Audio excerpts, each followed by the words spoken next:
¿Sabías que un solo acto de desafío puede derribar siglos de tradición e inaugurar nuevas dinastías? Hoy vamos a sumergirnos en un periodo en el que Roma se dividió por disputas internas y, irónicamente, se fortaleció para crear uno de los mayores imperios de la historia.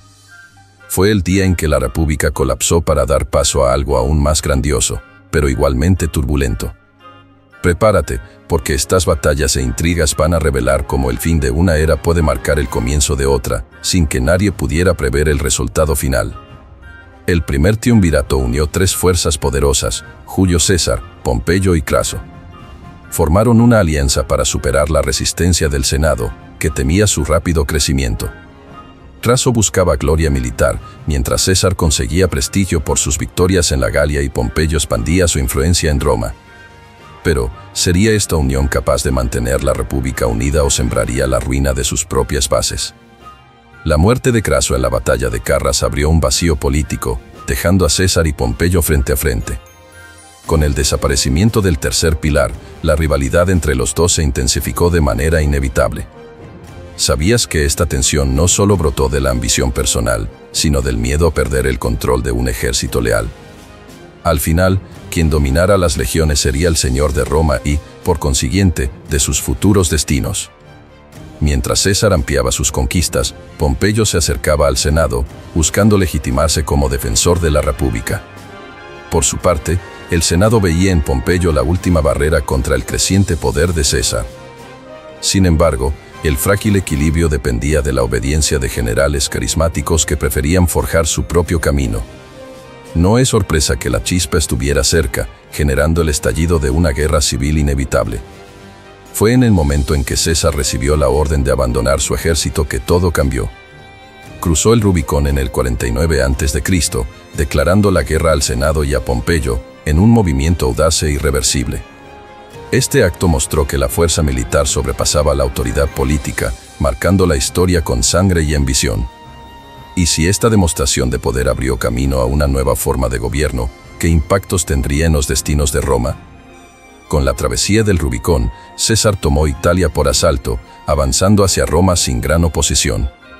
Pompeyo y el Senado huyeron a Grecia, donde esperaban unificar las legiones leales para un contraataque.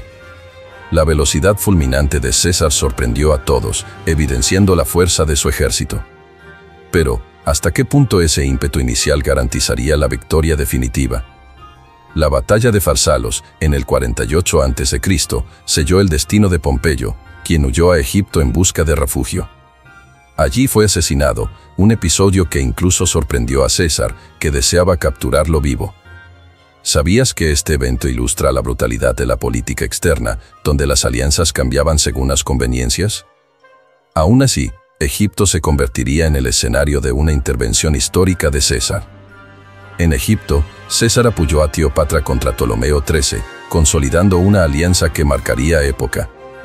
Atraído por las riquezas y la posición estratégica, se dio cuenta del valor de controlar el delta del Nilo. Al mismo tiempo, sus maniobras políticas demostraban que la expansión de Roma estaba ligada al dominio de provincias clave. Pero, ¿sería este solo el comienzo de una relación duradera entre Roma y Egipto? Después de consolidar el Oriente, César volvió su atención hacia los últimos focos de resistencia republicana en África e Hispania. Sus victorias parecieron consolidar un poder incontestable, pero la calma no duraría mucho. La búsqueda de poder absoluto no pasaba desapercibida, y muchos temían que la República estuviera siendo enterrada. ¿Quién podía prever que estas conquistas serían solo el preludio de un destino aún más sorprendente? Con victoria total, César se proclamó dictador vitalicio, acumulando honores sin precedentes. Implementó reformas audaces, distribuyendo tierras y buscando integrar las provincias al poder central. ¿Sabías que muchos veían en esto la semilla de una monarquía disfrazada, amenazando los pilares de la República? Después de todo, ¿quién aceptaría perder las libertades que sustentaron un orden político centenario? La popularidad de César entre el pueblo contrastaba con el miedo de la aristocracia senatorial. El Senado, antes el escenario central de poder, se sentía cada vez más decorado y irrelevante. Bruto y Casio, temiendo un rey en Roma, lideraron una conspiración que culminó en el asesinato de César. Pero, ¿podría la muerte de un solo hombre frenar las transformaciones que ya se estaban asomando? En el fatídico día de los idos de marzo del 1944 AC, César fue apuñalado en el Senado, en un acto que resonó por toda Roma. Se creía que el sacrificio del dictador traería de vuelta la era republicana, pero la realidad fue otra. ¿Sabías que, en lugar de restaurar la estabilidad, el asesinato generó una nueva guerra civil? Fue apenas el comienzo de una feroz disputa por el legado dejado por César. Con la caída de César, la República tuvo un breve suspiro de alivio, pero pronto fue tragada por el caos. La imagen de César dividió a Roma, que empezó a venerarlo y temerlo a la vez. Su mayor impacto, paradójicamente, fue acelerar la formación de un régimen aún más centralizado, bajo sus herederos políticos y militares. ¿Cómo dirigirían estos sucesores a Roma hacia una nueva era de poder imperial? Poco después de la muerte de César, Marco Antonio, Octavio y Lépido formaron el segundo triunvirato para cazar a sus asesinos. Impulsados por el deseo de venganza, dividieron el poder y la influencia sobre Roma. ¿Sabías que esta nueva alianza retomó la fórmula de concentrar la fuerza militar y política en manos de unos pocos?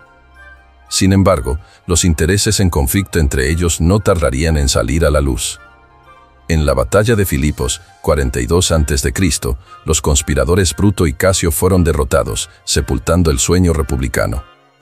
Sin embargo, la victoria también expuso las tensiones internas del triunvirato.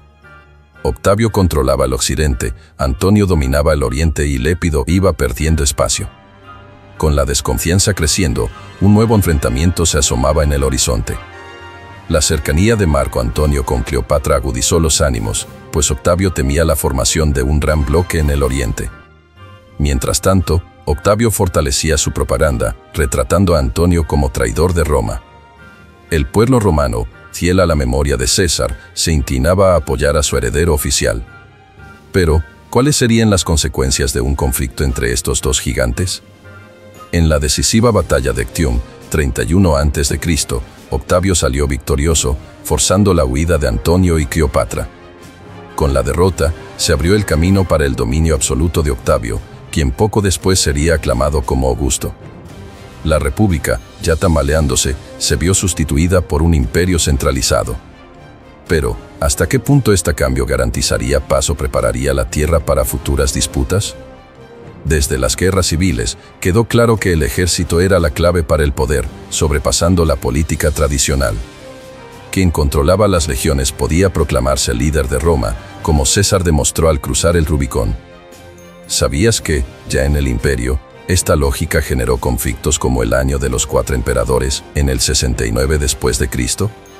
Generales ambiciosos veían en el poder militar un camino directo hacia el trono, comprometiendo la unidad imperial. La crisis del siglo III, 235 a 284 DC, llevó esta situación al extremo, con decenas de emperadores sucediéndose a un ritmo frenético.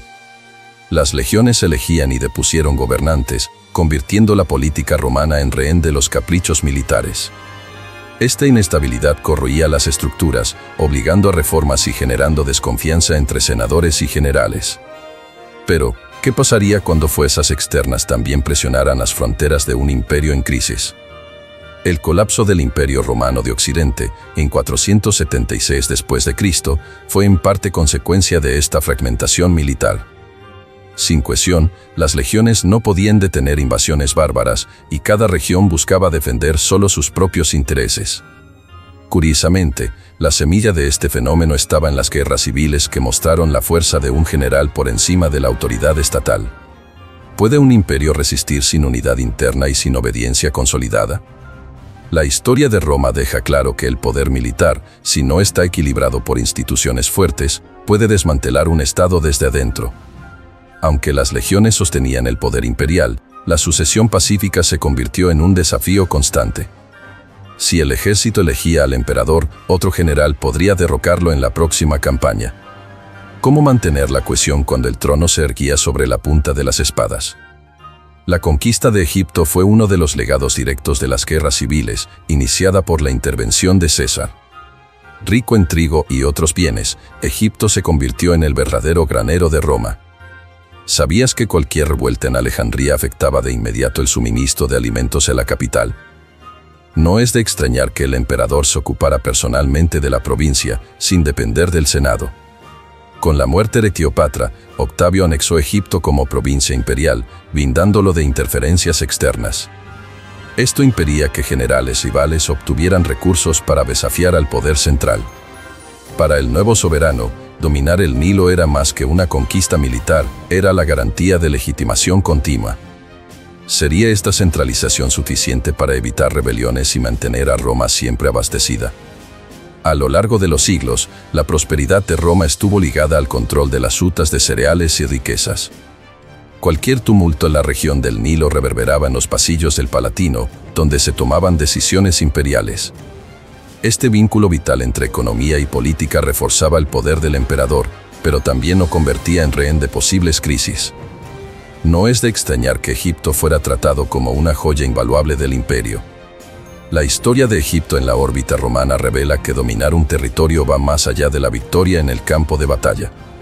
Es necesario administrarlo y protegerlo, asegurando los suministros y la estabilidad que sustentan la propia capital. Si Roma se alimentaba del trigo egipcio, el emperador se nutría de la fidelidad conquistada por esas provisiones. Pero, ¿no debilitaría esta dependencia, a largo plazo, los cimientos de un imperio tan amplio? Las guerras civiles evidenciaron que el Senado, antes soberano, ya no podía contener las ambiciones personales de los líderes militares. César y, después de él, Octavio, concentraron poderes que superaban el alcance senatorial. ¿Sabías que, incluso con la institución intacta, el Senado se convirtió en un simple símbolo, sancionando decisiones que no le pertenecían? El verdadero control recayó en la figura del emperador. Este vaciamiento del poder senatorial comenzó cuando César asumió prerrogativas sucesivas, minando los antiguos privilegios de la Roma aristocrática. Los senadores, sin fuerza militar, se convirtieron en rehenes de las decisiones del dictador y de sus sucesores. Para la élite, solo quedaba adaptarse a las exigencias del nuevo régimen o arriesgar sus propias vidas. Pero, ¿cómo vivir con la pérdida de un poder que había dictado las leyes durante siglos? A lo largo del imperio, el Senado fue escenario de intrigas y apariencias, nunca recuperando su autoridad original. Los emperadores consultaban a la casa senatorial, pero solo para legitimar medidas que ya estaban decididas. El centro de deliberación se había trasladado a la corte, a los cuarteles y a la voluntad del emperador. ¿Sería plausible imaginar un regreso a la vieja república ante el crecimiento avasallador de la figura imperial? Las guerras civiles destruyeron la creencia de que la voluntad colectiva sería superior al carisma y al ejército de un solo hombre. A partir de entonces, Roma pasó a ser gobernada como un imperio, donde el Senado era una formalidad y tradición, pero no un poder real. Este cambio trajo estabilidad momentánea, pero también abría la puerta a crisis de sucesión que afectarían los cimientos del Estado. Al fin y al cabo, toda construcción de poder vertical depende de la solidez de quien lo ocupa. Las guerras civiles del siglo I a.C. no solo derribaron la república, sino que pavimentaron el camino hacia uno de los mayores imperios de la antigüedad. La fuerza de las legiones, la riqueza de provincias como Egipto y la centralización del poder en el emperador cambiaron para siempre la historia romana. Cada batalla, cada conspiración y cada alianza frágil contribuyó a la formación de un régimen que dominaría gran parte del mundo conocido. Sin embargo, es innegable que las mismas llamas que forjaron este imperio también encenderían crisis internas que llevarían a su caída final. Es fascinante pensar cómo un acto de desafío, como cruzar el Rubicón, podría desencadenar siglos de transformaciones políticas. Roma demostró ser lo suficientemente fuerte como para reconstruirse en medio del caos, pero también vulnerable ante liderazgos tiránicos. ¿Te has preguntado si la muerte de César habría evitado la monarquía o si todo ya estaba trazado en el destino de Roma? Estas reflexiones nos acuerdan que la historia se teje a partir de circunstancias y ambiciones que se entrelazan. Cuando contemplamos las ruinas de Roma, vemos ecos de glorias pasadas y lecciones relevantes para el presente. El poder, ya sea militar o económico, exige responsabilidad, pues puede fortalecer imperios o destruirlos desde adentro. Si César hubiera sobrevivido, ¿habría encontrado Roma una estabilidad mayor o solo habría postergado conflictos inevitables? Cada acto trae una consecuencia, y la ciudad eterna fue moldeada por elecciones arriesgadas y sus repercusiones. Ahora es tu turno de participar en este legado. Comparte en los comentarios qué crees que habría pasado si César hubiera gobernado por más tiempo. Si te gustó este viaje al pasado, suscríbete al canal y activa las notificaciones para seguir explorando tramas históricas épicas. Envía este video a amigos y familiares que aman conocer las grandes narrativas de poder y conquistas. Tu me gusta refuerza nuestro compromiso de traer cada vez más historias intrigantes que conectan el ayer con nuestro mundo de hoy.